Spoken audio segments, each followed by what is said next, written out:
이사야가 유다 백성들을 향해 이렇게 하소연합니다. 하늘이여 들으라, 땅이여 귀를 기울이라. 여호와께서 말씀하시기를 내가 자식을 양육하였거늘 그들이 나를 거역하였도다. 소는 그 임자를 알고 나귀는 그 주인의 구의를 알건만은 이스라엘은 알지 못하고 나의 백성은 깨닫지 못하는도다 하셨도다. 슬프다 범죄한 나라여, 허물진 백성이여, 행악의 종자여, 행위가 부패한 자식이로다. 그들이 여호와를 버리며 이스라엘의 거룩하신 이를 만홀히 여겨 멀리하고 물러갔도다. 너희가 어찌하여 매를 더 맞으려고 패역을 거듭하느냐. 온 머리는 병들었고 온 마음 피곤하였으며 발바닥에서 머리까지 성한 곳이 없이 상한 것과 터진 것과 새로 맞은 흔적뿐이거늘 그것을 짜며 싸매며 기름으로 부드럽게 함을 받지 못하였도다. 너희 소돔에 가만들아 여호와의 말씀을 들을지어다. 너희 고모라의 백성아, 우리 하나님의 법에 귀를 기울일지어다. 너희는 스스로 씻으며 스스로 깨끗게 하여 내 목전에서 너의 악한 행실을 버리며 행악을 그치고 선행을 배우며 정의를 구하며 학대받는 자를 도와주며 고아를 위하여 신원하며 과부를 위하여 변호하라 하셨느니라. 아멘. 하늘이여 들으라, 땅이여 귀를 기울이라. 이렇게 이사야는 이스라엘 백성들, 세상의 소리는 들을 귀가 있지만 하나님의 음성을 들을 귀가 없는 이스라엘 백성들 향해서 하소연을 하고 있습니다. 100년 뒤에 등장한 에레미야는 이렇게 부르짖습니다. 땅이여 땅이여 땅이여, 제발 좀 여호와의 말씀을 들어라. 이사야나 에레미야는 왜 여호와의 말씀을 들으라고 이토록 간절하게 호소하고 있을까? 그들이 여호와의 말씀을 듣지 않았기 때문입니다. 에레미야는 이렇게 말합니다. 내가 어려서부터 내 목소리를 정정하지 아니함이 내 습관이라. 무슨 얘기입니까? 유다인들이 하나님의 말씀을 듣지 않은 것은 아주 오래된 습관이라는 것인데, 그러면 언제부터 이스라엘은 여호와의 말씀을 듣지 않았을까? 다윗과 솔로몬으로 이어지는 세습 왕정기 때부터였음을 우리가 알 수가 있습니다. 다윗과 솔로몬으로 이어지는 세습 왕정. 그런데 우리가 잘 알듯이 솔로몬이 죽은 다음에 이스라엘은 남과 북으로 나뉘었고 서로 대적하며 싸우다가 북이스라엘은 아수르에 망하고 남유다는 바벨론에 망하고 말았습니다. 근데 여기서 우리가 이제 북이스라엘에 대해서 잘못 알고 있는 부분을 알아야 되는데 뭐냐면, 역대기 역사서를 보면 유다 지파의 입장에서 쓰여졌기 때문에 북이스라엘의 역사는 부정적인 측면을 강조하는 것과 대조적으로 유다의 역사는 긍정적인 측면을 특별히 부각시켜 놓고 있는 것을 보게 되는데, 역사는 승자의 기록이다 이런 말이 있잖아요. 그죠? 이긴 자가 기록을 하기 때문에 유다 지파, 바벨론 포로지에서 돌아온 자들도 포로지에 있던 유다 지파가 이스라엘의 역사, 그 다음에 포로 기한 이후에 페르시아의 지배 아래 있을 때 그들이 어떻게 하면 나라를 바로 세우고 강하고 부강한 나라로 만들 수 있을까를 고민하면서 역대기 역사서를 다시 썼기 때문에 특별히 유다의 역사를 긍정적으로 기록을 하고 있고 북이스라엘의 역사를 부정적인 측면으로 강조하고 있음을 볼 수가 있습니다. 그러나 실제 북이스라엘은 남유다보다 훨씬 더 출애굽 전통이 강하게 살아남아 있었던 지역인 것을 우리가 알 수 있는데, 첫 번째로 선지자의 활동이 북이스라엘에서부터 시작되었다는 것과, 둘째 남유다는 처음부터 세습 왕정으로 출발하지만 북이스라엘은 왕조가 계속해서 바뀌었다는 것을 통해서 출애굽 전통이 북이스라엘에 여전히 살아 있었다는 것을 우리가 알 수 있다는 거예요. 열왕기상 21장에 보면 나봇의 포도원 사건이 나옵니다. 무슨 얘기냐면, 아합이 나봇의 포도원이 탐이 났어요. 그래서 나봇에게 포도원을 넘겨줄 것을 요청을 합니다. 왕이니까 강제로 빼앗을 수도 있고 아니면 적당하게 값을 매겨서 샀을 수도 있었는데 아합은 그렇게 하지 않았다라는 거예요. 아합이 나봇에게 이렇게 말합니다. 네 포도원보다 더 아름다운 포도를 줄 것이다. 그러나 만일 네가 좋게 여기면 그 값을 돈으로 내게 주겠다. 이렇게 이제 왕이 신하에게 백성에게 흥정을 하고 있는데 더 좋은 것으로 주겠다 이렇게 말하는 거예요. 그런데 나봇은 아합의 이러한 제안을 이런 지하에 거절을 하는데 신명기를 근거로 해서 거부를 하고 있습니다. 신명기 19장 14절에 이렇게 되어 있습니다. 내 하나님 여호와께서 내게 주어 차지하게 하시는 땅 곧 내 소유가 된 기업의 땅에서 조상이 정한 내 이웃의 경계표를 옮기지 말지니라. 27장에도 다시 반복하고 있습니다. 그의 이웃의 경계표를 옮기는 자는 저주를 받을 것이라 할 것이요 모든 백성은 아멘 할지니라. 그래서 나봇이 아합에게 내 조상의 유산을 왕에게 주기를 여호와께서 금하실지로다 하면서 아합의 제안을 거절을 했다라는 겁니다. 이를 통해서 북이스라엘에는 계약법 정신이 여전히 살아 있었다라는 것을 알 수가 있습니다. 아합은 왕이지만 함부로 백성의 땅을 빼앗을 수 없었다라는 거예요. 빼앗을 수 없다는 생각을 가지고 있었다라는 거예요. 왜? 신명기의 말씀, 출애굽 전통이 살아있었기 때문에 하나님께서 각 지파에게 나눠준 땅을 함부로 옮길 수 없다라고 하는 말씀을 아합이 너무나 잘 알고 있었기 때문에 왕이지만 강제로 할 수 없었다는 거예요. 물론 이제 이세벨이 거짓 증인을 내세워서 나봇을 돌로 쳐 죽인 다음에 포도원을 빼앗아 버리게 되죠. 그 결과 어떤 일이 일어났을까? 아람과 북이스라엘의 전쟁이 있었는데 아람 군사가 우연히 쏜 화살이 아합의 갑옷 솔기를 뚫고 들어가요. 그래서 부상을 입었는데 전쟁이 심하니까 왕이 내가 부상을 입었다 그래도 들리지가 않습니다. 그래서 이 아합은 혼자서 열심히 아람 군대와 싸우다가 죽게 됩니다. 그리고 이제 아합이 몰던 그런 병거를 사마리아 못에서 씻었는데 개들이 그 배를 핥았다 이렇게 기록하고 있고 이것은 창기들이 모욕하는 곳이었다라고 말하므로 아합의 죽음이 계약법 정신을 잃어버린 것에 대한 하나님의 무서운 심판이었다는 것을 말해주고 있음을 우리가 알 수가 있습니다. 아멘. 여호수아가 가나안 땅에 들어가서 한 일은 출애굽한 공동체에게 모세의 명령에 따라 각 지파의 수에 따라 땅을 분배하는 것이었습니다. 그리고 그 땅은 영원히 지파의 소유가 되어 사거나 팔 수 없도록 법으로 못 박았는데 그것이 경계표를 옮기는 자는 저주를 받을 것이라는 말씀에 들어있는 의미입니다. 북이스라엘에 출애굽 전통이 살아있었다는 또 한 가지 증거가 있는데 뭐냐면 왕조가 계속 바뀌었다라는 거예요. 선지자의 활동이 시작되었고 활발했다라는 겁니다. 우리는 남유다의 역사를 보면서 세습 왕정이 올바른 것처럼 하나님의 축복인 것처럼 생각하지만 절대 아니라는 거예요. 남유다의 세습 왕정은 하나님의 법에서 어긋나서 잘못된 길로 가는 거예요. 근데 북이스라엘은 왕조가 계속해서 바뀝니다. 세습 왕정이 아니었다라는 거예요. 물론 3대, 4대까지 가는 그런 왕조도 있었지만 그렇다고 해서 계속해서 이어지는 것이 아니라는 겁니다. 하나님은 계약법에서 떠나 권력을 사유화하고 백성들을 억압하고 지배하고자 하는 왕이 등장하면 선지자를 보내서 그를 통해 새로운 사람에게 기름을 부어서 왕조를 바꾸게 했어요. 그래서 세습 왕권으로 그리고 강권적으로 힘과 무력으로 백성을 탄압하고 억압하고 지배하지 못하도록 했다라는 건데 그도 말씀드리지만 이것이 이스라엘의 북이스라엘의 출애굽 전통이 여전히 살아있었다라는 것을 증명하고 있다라는 겁니다. 하나님께서 선지자를 보내시고 왕조를 바꾸시는 것이 뭐냐? 이유가 뭐냐? 하나님의 말씀을 돌이킬 가능성이 있다고 보셨기 때문이에요.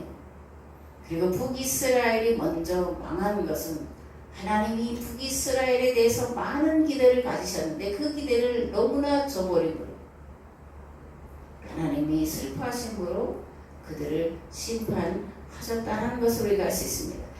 선생님이 학습 태도가 불량하거나 잘못된 행동을 거듭하거나 하는 학생에게 매를 들거나 공부하라고 다그치지 않고 내버려 둬요. 왜 그럴까?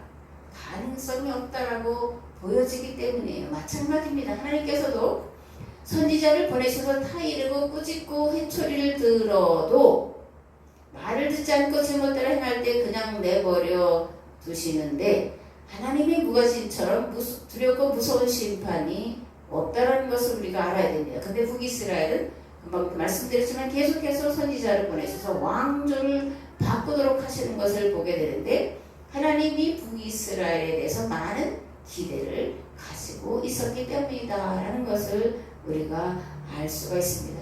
내가 잘못을 저지르고 내가 죄악을 저지르고 내가 불법을 행했는데 아무 문제가 없다. 더 잘 된다. 그럴 때 우리가 생각해야 될 것은 하나님이 나에게서 관심을 끊으셨다. 하나님이 나에게 무관심하시다. 그리고 이런 하나님의 무관심은 가장 무섭고 두려운 심판이다라는 것을 기억하시고 혹시 내가 여러 가지 잘못된 선택을 통해서 때때로 하나님의 징계라고 여겨지는 것이 있을 때 감사해야 할 줄을 믿습니다. 아멘.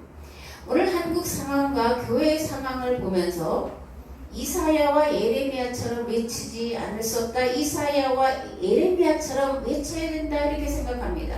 한국교회요, 한국교회요, 한국교회요. 제발 좀 여호와의 말씀을 들어라. 한국의 교회들이 하는 하나님의 심판이 문 앞에 다가왔다. 이렇게 외쳐야 된다 저는 생각합니다.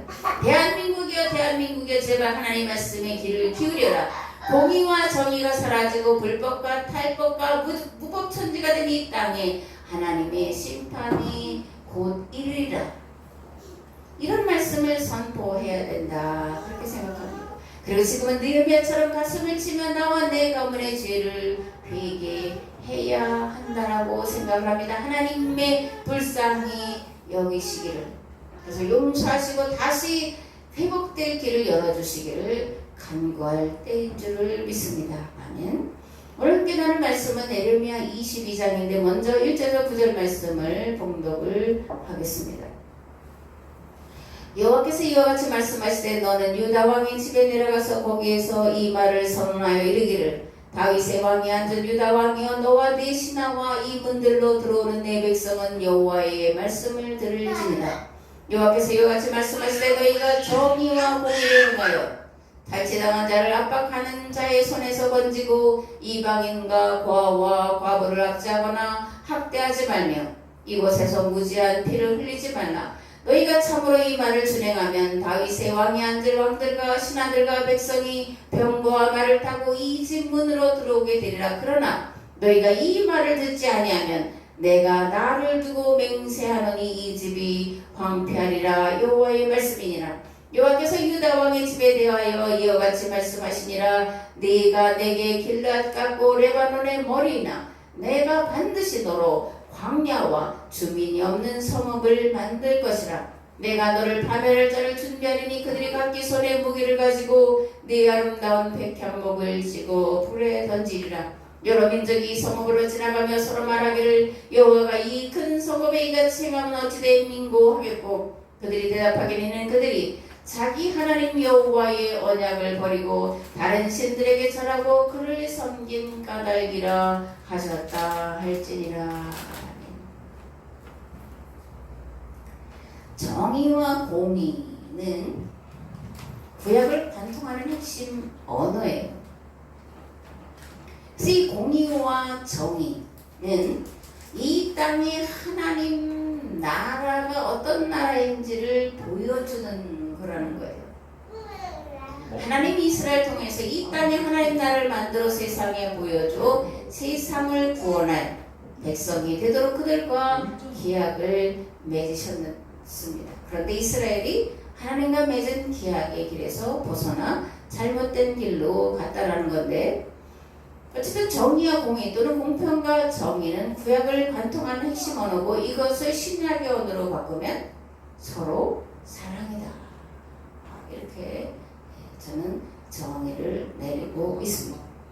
특별히 공평과 정의를 앞장서서 이루어야 할 대상이 있는데 제사장과 왕이었습니다.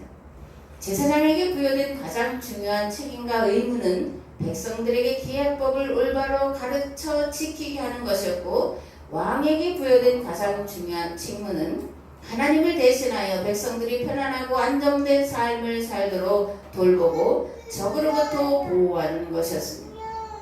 그러기 위해 모세는 왕이 된 자는 율법서를 머리맡에 두고 읽고 마음에 새겨 그 말씀대로 행하라고 이스라엘 백성들에게 가르쳤는데 신명기 17장에 기록이 되어 있습니다.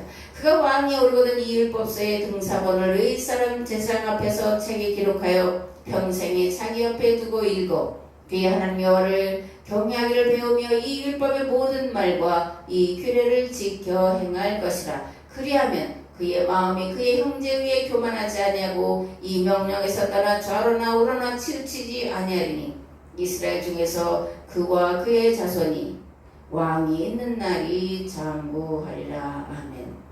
왕이 해야 될 일이 있는데 뭐예요? 율법서를 복사해서, 요즘 말로 복사해서 머리맡에 두고 항상 읽고 그 말씀을 따라 여호와를 경외하며 백성들을 하나님의 말씀으로 다스리도록 하라고 모세는 신명기에서 말씀을 하고 있습니다. 그렇다면 어떻게 하는 것이 하나님의 정의와 공의를 행하는 것일까? 에레미야는 이렇게 말합니다. 탈취당한 자를 압박하는 자의 손에서 건지는 것과 이방인과 고아와 과부를 압제하거나 학대하지 않는 것과 무지한 피를 흘리지 않는 것, 이것이 하나님의 정의와 공의를 행하는 거다, 이렇게 말씀을 합니다. 국무총리가 지명이 됐어요. 그죠? 근데 보니까 장롱에 6억이나 쌓여 있었다고 합니다. 그리고 11조를 2억을 했대요. 11조가 2억이면 대략 20억의 어떤 돈, 그죠? 눈먼 돈이 이제 있었다라는 겁니다. 그런데 이 국무총리 지명자의 불법을 옹호하는 이가 어떻게 하냐면 국회에 총무회장에서 성경책을 들고 말을 하는 거예요. 이런 걸 보면서 참 이걸 뭐라고 말해야 될지 모르는데, 하나님이 종일 이란 믿는다고 하는 그리스도인이라고 하는 자들을 통해서 멸시와 모욕과 조롱을 당하고 있다 라고 보여지고 들려지고, 그래서 그것 때문에 마음이 아파다 그러는 거예요. 근데 문제는 교회가 단지 교회를 다니고 11조를 많이 했다고 해서 이러한 국무총리의 잘못된, 죄악된, 불법, 탈법적인 행태를 비판하거나 지적하지 않고 옹호한다라는 거예요. 그래서 11조를 2억씩이나 한 사람이고, 그래도 교회를 다니는 사람이고, 땅이여 땅이여 땅이여 들으라, 이렇게 탄식이 저절로 나옵니다. 교회 다니는 것이, 11조를 하는 것이 불법과 탈법에 대한 면제일 수는 없습니다. 진정한 그리스도인이라면 이러한 불법과 탈법을 저지른 자에 대해서 분노하며 회개를 촉구해야 마땅합니다. 같은 그리스도인으로 부끄러워해야 되고 대신 회개해야 됩니다. 그런데 그런 소리가 들리지 않는다라는 거예요. 땅이여 땅이여 땅이여, 교회에 대한 심판이 이미 예비되었음을 선포하시는 하나님의 음성을 들을지어다. 너희가 참으로 이 말을 준행하면 다윗의 왕이 아들 왕들과 신하들과 백성이 병거와 말을 타고 이 집 문으로 들어오겠되리라. 그러나 너희가 이 말을 듣지 아니하면 내가 나를 두고 맹세하노니 이 집이 형폐하리라. 여호와의 말씀이니라. 하나님이 대한민국에 있는 교회들을 어떻게 보고 계시는지 우리가 정말 아주 송곳이 찌르듯이 자신을 찌르고 생각을 찌르고 그리고 신앙의 형태를 찌르고, 그리고 찔린 가슴으로 하나님 앞에 나아가서 회개해야 할 때다, 그렇게 생각을 합니다.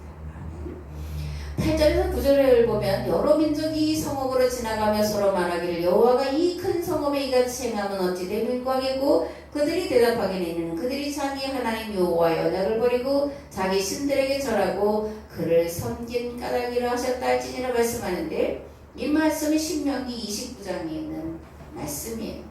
신명기 29장에 이렇게 기록되어 있습니다. 여러 나라 사람들도 묻기를 여호와께서 어찌하여 이 땅에 이같이 행하셨느냐 이같이 크고 맹렬하게 노하심은 무슨 뜻이냐 하면 그때 사람들이 대답하기를 그 무리가 자기 조상의 하나님 여호와께서 그들의 조상을 애굽에서 인도하여 내 집 내에 덕으로 세우신 언약을 버리고 가서 자기들이 알지도 못하고 여호와께서 그들에게 주시지도 아니한 다른 신들을 따라가서 그들을 섬기고 절한 까닭이라. 바벨론에 의해서 또 북이스라엘 나시리아에 의해서 철저하게 멸망당한 것을 사람들이 보고 묻는다라는 거예요. 어떻게 여호와께서 이 땅에 이렇게 크고 맹렬한 분노를 쏟아부으셨냐? 어떻게 이렇게 정말 비참하게 무너지도록 내버려 두셨냐라고 묻는다면 뭐라는 거예요? 하나님과 맺은 언약, 계약을 버리고 바알의 길을 따랐기 때문에 우상숭배의 길을 따라갔기 때문에 주변 나라 열왕들이 가는 강제와 억압과 탈취와 지배와 착취를 일삼았기 때문에 하나님께서 심판하셨다라고 대답할 거라 그러는 거예요. 옛계약 공동체 이스라엘의 존재 이유와 존재 목적은 가나안 땅에 들어가 하나님의 법을 실천하는 것을 보여주는 것이었습니다. 공평과 정의의 법을 실천하는 모습을 보여줌으로 세상이 와서 보고 믿어 구원에 이르게 하는 것이었습니다. 그런데 이러한 책임과 사명을 망각하고 바알의 길 즉 절대 왕권과 세속 왕정을 통해 주변 나라 왕들처럼 착취하고 억압하고 지배했고 그 결과 그들과 맺은 계약은 파기되고 말았다라는 것. 이스라엘뿐만이 아니라 오늘 한국교회가 특별히 이 대한민국이 반드시 기억해야 될 말씀인 줄을 믿습니다. 사도 바울은 로마서 2장에서 유대인들을 향해 이렇게 말씀합니다. 율법을 자랑하는 내가 율법을 범함으로 하나님을 욕되게 하느냐? 기록된 바와 같이 하나님의 이름이 너희 때문에 이방인 중에서 모독을 받는도다. 하나님이 안 믿는 자들에게 모욕과 조롱과 비방을 당하는 것이 아니라 믿는다고 하는 자들을 통해서 모욕과 조롱과 비방을 종일토록 당하신다라는 것. 신앙생활 단지 개인 구원이나 영혼 구원에만 머물면 옛계약 공동체 이스라엘이 하나님과 맺은 계약 관계가 끊어지는 것처럼 그래서 멸망이 이르는 것처럼 교회와 맺은 새 계약도 깨어지고 만다는 것과 그 결과 영원한 멸망에 이르게 된다는 사실을 오늘 교회는 오늘 성도는 오늘 예배드리는 우리는 항상 잊지 말고 가슴에 새기고 기억해야 할 줄을 믿습니다. 아멘. 요한복음 15장에 이렇게 되어 있습니다. 사람이 내 안에 거하지 아니하면 가지처럼 밖에 버려져 마르나니 사람들이 그것을 모아다가 불에 던져 사르느니라. 하나님 안에 거한다. 하나님 안에 거하지 않는다. 뭐가 차이일까요? 하나님의 말씀이 내 안에 있어서 그 말씀을 따라 내가 살고자 하느냐 아니냐가 하나님 안에 있느냐 아니면 하나님 밖에 있어서 가지처럼 밖에 버려져서 불에 살라지느냐를 가르는 가름대라는 거라요. 가름대라는 것을 알아야 합니다. 아멘. 우리가 믿는 하나님은 법대로의 하나님이십니다. 그러면 하나님과 맺은 계약법대로 온전히 지켜 행해야 합니다. 그렇지 않으면 하나님 앞에서 쫓겨나 슬피며 이를 가만히 기다리고 있을 것입니다. 나더러 주여 주여 하는 자보다 천국에 다 들어갈 것이 아니요 다만 하늘에 계신 내 아버지의 뜻대로 행하는 자라야 들어가리라. 그날에 많은 사람이 나더리는데 주여 주여 우리가 주의 이름으로 선지자 노릇하며 주의 이름으로 귀신을 쫓아내며 주의 이름으로 많은 권능을 행하지 아니하였나이까 하리니 그때에 내가 그들에게 밝히 말하되 내가 너희를 도무지 알지 못하니 불법을 행하는 자들아 내게서 떠나가라 하리라. 주여 주여 하면서 그죠? 11조를 뭐 수억씩 드리면서 성경을 외우면서 인용하면서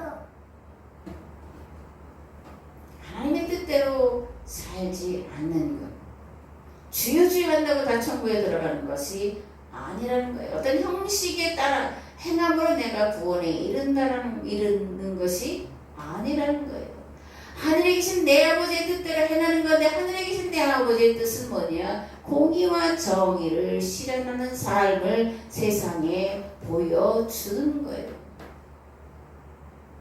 세상을 구원할 구원 공동체로서 내가 서 있어야 되는 자리, 내가 할 일, 나에게 주어진 책임을 최선을 다해 감당하며 살아가는 거예요. 가난하다고 봐주고 부자라고 안 봐주고가 아니라, 가난하든 부자든 하나님의 말씀에서, 하나님의 법에서 떠난 자들 향해서 하나님의 무서운 책망과 심판의 말씀을 선포해야 돼요. 그래서 그들이 돌이켜 회개하여 구원에 이르도록 해야 한다라는 겁니다. 치우쳐가는 것은 하나님 앞에 오르는 것이 아니에요. 예레미야 22장 10절에서 19절 말씀을 보겠습니다. 너희는 죽은 자를 위하여 울지 말며 그를 위하여 통하지 말고 잡혀간 자를 위하여 슬피 울라. 그는 다시 돌아와 그 곡을 보지 못할 것임이라. 여호와께서 유다 왕 요시아의 아들 곧 그의 아버지 요시아를 이어 왕이 되었다가 이곳에서 나간 살룸에 대하여 이와 같이 말씀하시니라. 그가 이곳으로 다시 돌아오지 못하고 잡혀간 곳에서 그가 거기서 죽으리니 이 땅을 다시 보지 못하리라. 불의로 그 집을 세우며 부정하게 그 다락방을 지으며 자기 이웃을 고용하고 그의 품삯을 주지 아니하는 자에게 화 있을진저 그가 이르길 내가 나를 위하여 큰 집과 넓은 다락방을 지으리라고 자기를 위하여 창문을 만들고 그것에 백향목으로 입히고 붉은 빛으로 칠하도다. 네가 백향목을 많이 사용하여 왕이 될 수 있겠느냐? 네 아버지가 먹거나 마시지 아니하였으며 정의와 공의를 행하지 아니하였느냐? 그때 그가 형통하였느니라. 그는 가난한 자와 궁핍한 자를 변호하고 형통하였나니 이것이 나를 알미 아니냐 여호와의 말씀이니라.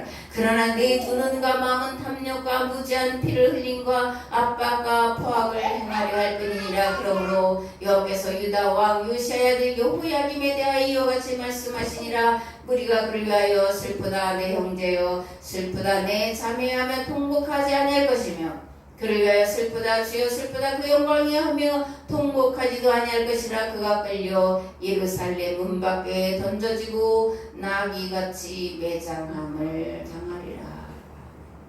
살림과 여호야김에 대한 무서운 심판의 말씀을 선포하고 있는데, 10절에서 죽은 자는 요시아 왕을 말하고 잡혀간 자는 여호아스를 말합니다. 유다 백성들은 BC 609년 애굽의 바로 느고가 유브라데 가까이 갈그미스를 치러 올라왔을 때 그를 막기 위해 전쟁에 참전했다가 무기토에서 전사한 요시아 왕의 죽음에 대해 애통했고 에레미야는 특별히 조사를 지어서 그의 죽음을 슬퍼했다고 역대하 35장에 기록되어 있습니다. 반면 3개월짜리 왕이었던 여호아스에 대해서는 예레미야는 무섭고 준엄한 심판의 말씀을 선포하고 있습니다. 그리고 살룸에 이어 왕이 된 여호야김에 대해서 그 심판의 말씀을 선포하는데 그의 제목은 불의로 그 집을 세우며 이웃을 고용하고 품삯을 주지 아니하며 무지한 피를 흘리고 압박과 포악을 행한 것이 여호야김의 죄다. 이에 대해서 하나님께서 무서운 심판의 말씀을 하고 계시다 이렇게 예레미야는 선포를 하고 있습니다. 살룸과 여호야김은 모두 요시야의 아들들이에요. 그런데 이들은 아버지 요시야와는 정반대의 삶을 살다가 비참한 최후를 맞이했습니다. 요시야 왕 누굴까? 8살의 왕이 올랐고 26살이 되던 해에 성전을 수리하게 했는데 성전을 수리하다가 율법서를 발견하게 돼요. 그래서 요시야는 이 율법서의 말씀을 따라서 종교개혁 4대 개혁을 단행을 합니다.